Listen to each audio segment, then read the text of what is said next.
Hello everyone, this is Urvi and I welcome you to the first video of our C++ DSA course. ये video आपके coding journey का पहला step है and I'm so excited कि हम ये साथ में कर पा रहे हैं। तो स्टार्ट करते हैं बिना कोई टाइम वेस्ट करे। सबसे पहले आई लेट यू नो कि आज की वीडियो में हम क्या क्या डिस्कस करने वाले हैं। सबसे पहले हम डिस्कस करेंगे कि प्रोग्रामिंग है क्या और इसको करते क्यों है। तभी हमें समझ में आएगा कि हमारा टाइम तो यहाँ पे वेस्ट नहीं हो रहा है, क्या करनी भी चाहिए ये या नहीं। उसके बाद हम डिस्कस करेंगे कि क्या प्रोग्रामिंग लैंग्वेजेस होती हैं, उनके डिफरेंट टाइप्स, एंड जो प्रोग्रामिंग लैंग्वेज हम सीखने वाले हैं इस कोर्स में C++, उसके बारे में कुछ चीज़ें डिस्कस करेंगे। ठीक है, सबसे पहले प्रोग्रामिंग है क्या, तो इसको मैं एक एग्जाम्पल के थ्रू समझाना चाहती हूँ आपको। सपोज मेरे को अपने भाई से चाय बनवानी है, जिसको चाय बनानी नहीं आती है, तो मुझे उसको कुछ इंस्ट्रक्शंस देने पड़ेंगे ऑर्डर में कि ये करो, चाय बन जाएगी।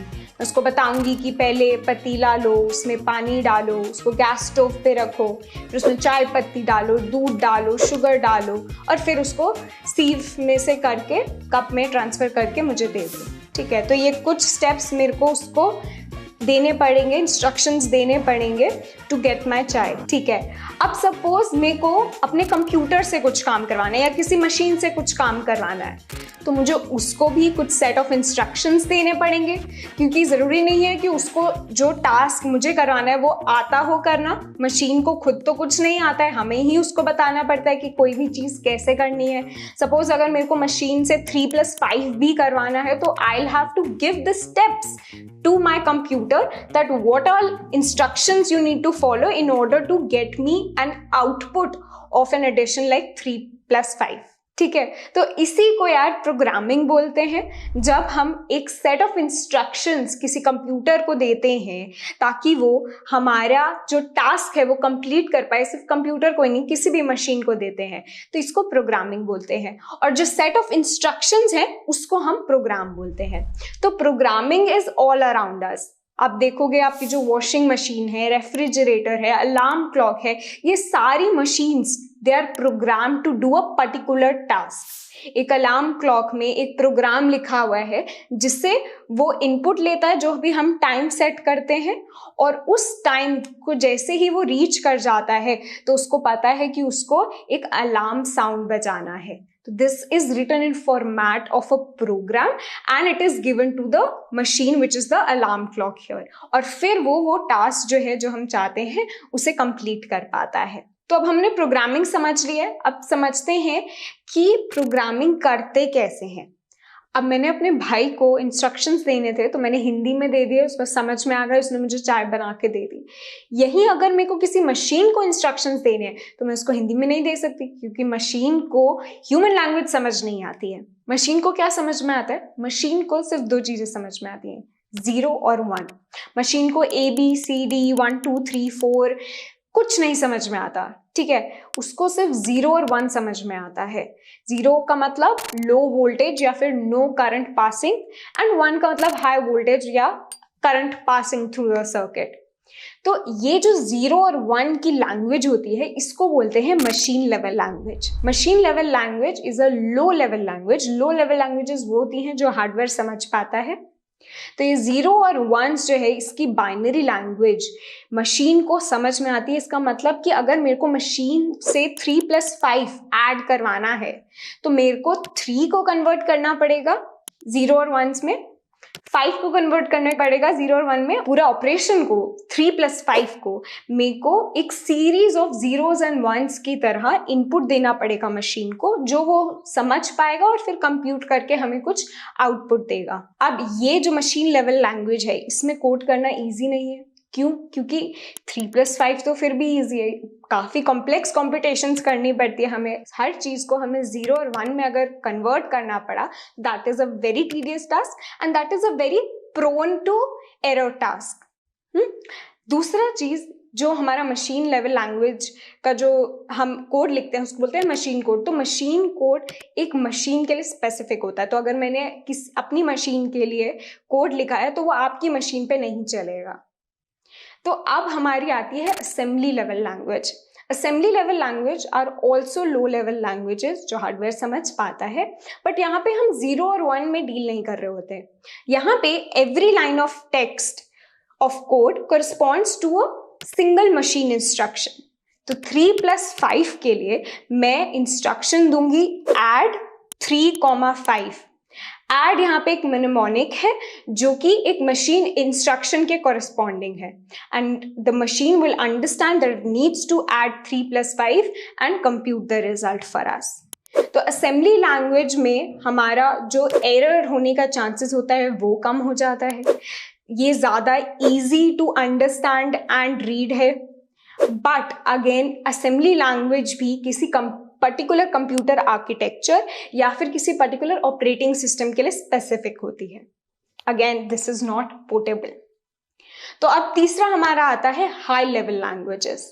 High level languages are more near to the human languages. तो हमारे लिए ये easy to write and read and understand हो जाती है। यहाँ पे इंग्लिश वर्ड्स का इस्तेमाल हो रहा होता है एंड ये लैंग्वेज मशीन डायरेक्टली नहीं समझ पाती, तो हम यूज करते हैं कंपाइलर का या इंटरप्रेटर का जो हमारे हाई लेवल लैंग्वेज को मशीन कोड में कन्वर्ट करता है, and then the machine is able to understand it. तो ये सारी लैंग्वेजेस जो आप सुनते हैं C++, जावा, पाइथन, ये सब हमारी हाई लेवल लैंग्वेजेस हैं। तो हमने लो लेवल और हाई लेवल लैंग्वेजेस का कॉन्सेप्ट समझ लिया। अब हाई लेवल लैंग्वेजेस 3 तरह की होती हैं, procedural, functional and object oriented. Procedural languages में हमारा कोड जो है वो एक सेट ऑफ प्रोसीजर्स के फॉर्म में लिखा जाता है जो कि एग्जीक्यूट होता है इन अ स्ट्रक्चर्ड या फिर एक सीरियल ऑर्डर में। तो यहाँ पे जो प्रोसीजर्स हैं इनको सब रूटीन्स या फंक्शंस भी बोला जाता है जो कि एग्जीक्यूट होते हैं जब इनको कॉल किया जाता है कोड में। कुछ examples of procedural languages are C, BASIC, Pascal etcetera. Second type is functional. Functional languages में हमारा कोड जो है वो फंक्शंस के फॉर्म में लिखा जाता है। Second type is functional. Functional languages में हम फंक्शंस का यूज करते हैं। फंक्शंस क्या होता है, बेसिकली हम कुछ सेट ऑफ इंस्ट्रक्शंस को कंबाइन कर देते हैं और उसको एज फंक्शन के फॉर्म में लिख देते हैं। यहाँ पे ये फंक्शन कुछ स्पेसिफिक टास्क कर रहा होता है, जैसे कि हमने एडिशन के लिए एक अलग फंक्शन बना दिया, सब्ट्रैक्शन के लिए एक अलग फंक्शन बना दिया, और अगर मेरे को अपने डेटा पे ये ऑपरेशंस बार बार करवाने हैं तो मुझे इनका कोड दोबारा नहीं लिखना पड़ेगा। I just have to call these functions on my data and they will give me the result. अब यहाँ पे जो फंक्शंस होते हैं ये कुछ इनपुट लेते हैं जिनको बोलते हैं हम पैरामीटर्स।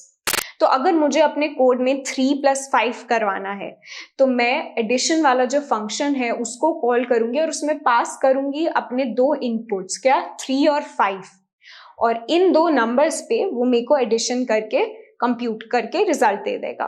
तो ये हो गई हमारी फंक्शनल लैंग्वेजेस। ये तब यूज होती हैं जहाँ पे हमें सेम सेट ऑफ डेटा पे काफी सारे ऑपरेशंस करने हो, एंड यूजुअली यहाँ पे जो ऑर्डर ऑफ एग्जीक्यूशन होता है it's normally not defined.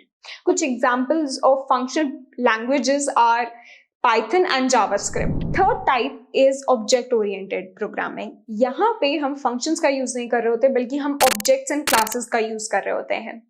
Objects represent a real life entity and classes को आप ये समझिए कि it's a user defined prototype जिससे हम कुछ similar objects create कर सकते हैं।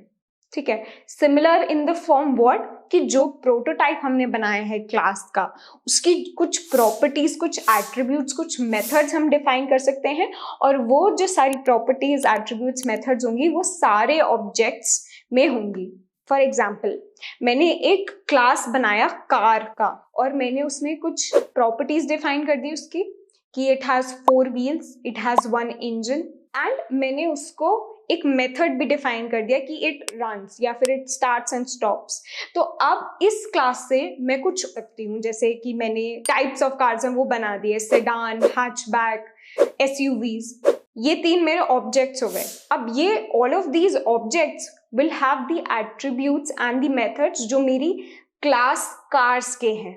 ठीक है, तो मुझे दोबारा वो एट्रीब्यूट सारे ऑब्जेक्ट्स के लिए डिफाइन नहीं करना पड़ेगा। तो ऑब्जेक्ट ओरिएंटेड प्रोग्रामिंग में हमारा कोड जो है उसकी रीयूजेबिलिटी बहुत ज़्यादा बढ़ जाती है।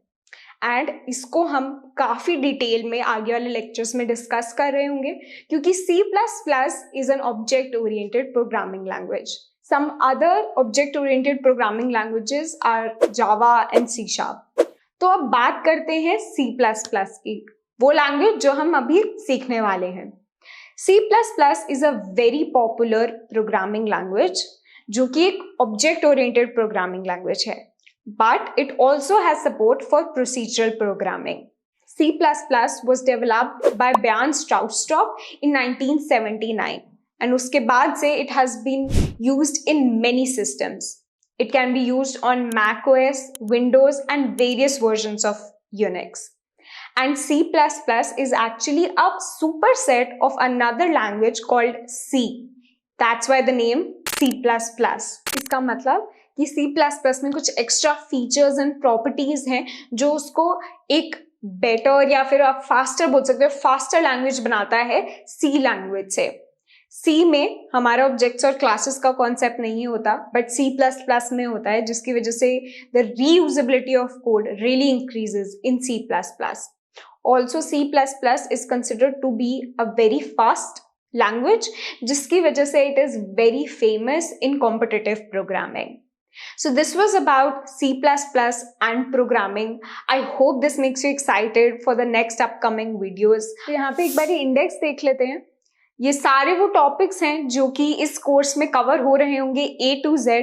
इसमें 70 के अराउंड लेक्चर्स लगेंगे, लेकिन हम बेसिक फंडामेंटल्स पे बहुत ज़्यादा फोकस करेंगे, क्योंकि अगर आपके बेसिक स्ट्रांग है तो आप आगे जाके कोई सा भी क्वेश्चन सॉल्व कर सकते हैं. तो यहाँ पर हम स्टार्ट करेंगे इंट्रोडक्शन टू C++, जो कि आज की वीडियो में हम कवर कर चुके हैं. नेक्स्ट वीडियो में हम इंस्टॉलेशन देखेंगे कोड एडिटर का. उसके बाद हम अपना फर्स्ट प्रोग्राम लिखेंगे C++ में, वेरिएबल्स, इनपुट आउटपुट कैसे लेते हैं, ऑपरेटर्स क्या होता है, इफ एल्स, फॉर लूप, ये जो बेसिक चीज़ें होती हैं किसी भी प्रोग्रामिंग लैंग्वेज में, ये सब हम कवर करेंगे इस कोर्स में. उसके बाद हम लूप्स डिस्कस करेंगे, फंक्शंस डिस्कस करेंगे, एरेज डिस्कस करेंगे, काफ़ी डेप्थ में बहुत सारे क्वेश्चंस करेंगे एरेज पे.